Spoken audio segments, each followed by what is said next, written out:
What's up, guys? Mustang Doctor, and I'm just coming to you guys tonight to talk about intake manifolds for the Coyote and why you should lock out your IMRCs or even just get an upgraded intake manifold like the Boss 302 that deletes the IMRCs altogether.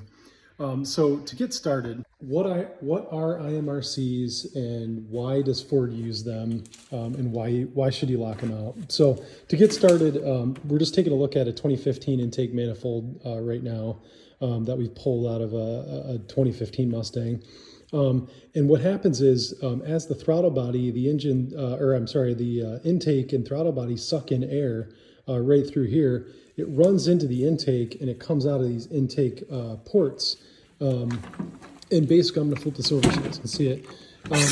These ports, air comes in, runs through the intake, comes through the ports, which this is going to be down on your engine. So these are going down into the cylinder heads, and that's where you're getting your air for your cylinders.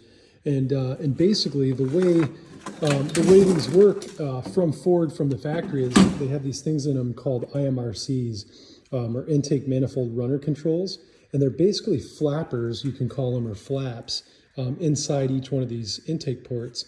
And in this one, you can kind of see it if I get the right lighting here. You can see that little edge there. That's a flapper. That's supposed to be closed, open, closed.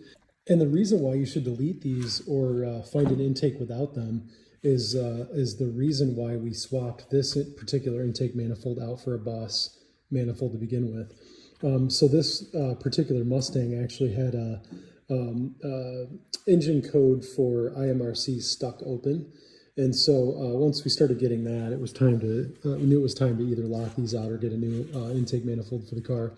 And so basically what happens is they run off of a vacuum. So these are vacuum solenoids that run to vacuum lines at the front of this intake manifold, if I had this flipped back over. And once they sense a certain level of vacuum, they tell the solenoid, the computer tells the solenoid to open or close the flap, which is right here. I'm going to go down with that. This is a little knob. If you can see, I'm just pushing it down. And that is supposed to open and close those flaps. And as you guys can see, they're not doing anything. So the actuator is either broken on those or the flaps are just purely stuck. And I think they're actually just stuck.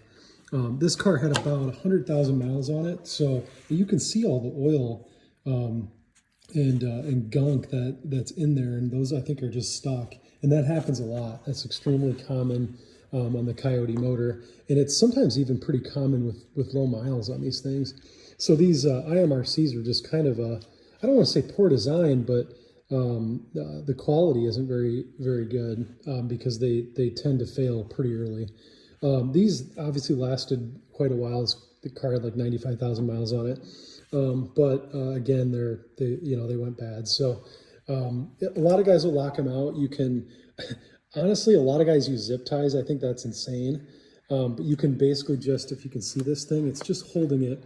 You're basically just locking them wide open. This is closed right now, but these are wide open. That's why he was getting the code.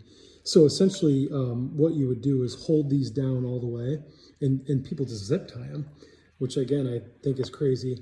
MMR makes, or LMR, I mean, makes a IMRC lockout kit, which are just these little red lockout tabs that basically, once you hold it down, put the tab on there and you bolt it in.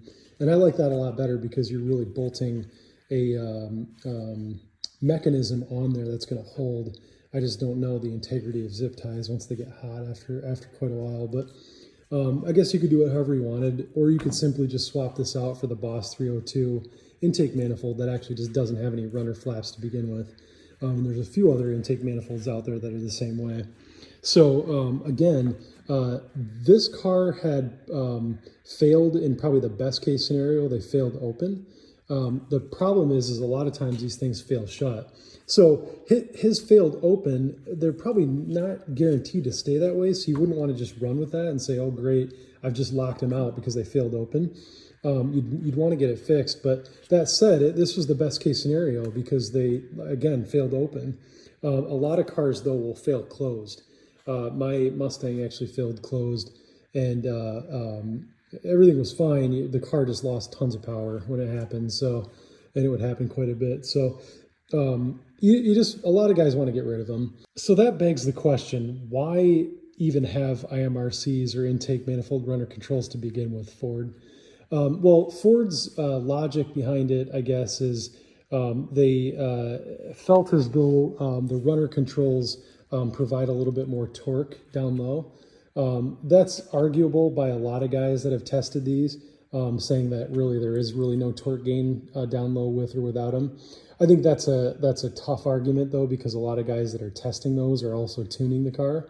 So it's hard to say if deleting the IMRCs or leaving them in there, if the changes were tune related or if they were literally IMRCs to no IMRCs. So it's arguable, but I agree with the latter. I think the cars make just as much torque and horsepower without them as they do with them. And I think without them, you're obviously leaving them wide open for airflow, which is really the goal, is to cram more air into the engine, as much air as possible. So I think it's a great idea to delete them.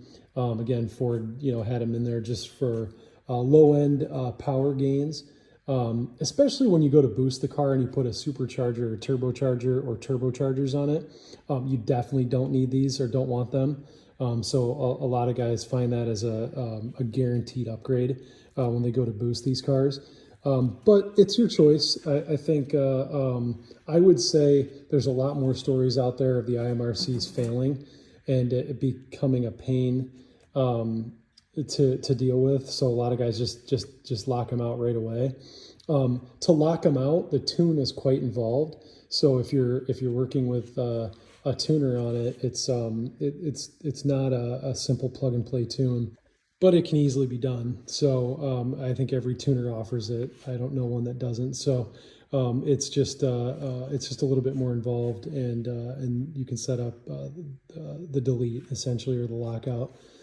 So if you guys have any questions, any thoughts on the IMRCs, IMRC lockout, delete, Boss 302 intake manifold, tuning related to it, leave me a comment, send me a DM, and I can help you guys out. Okay, have a good one.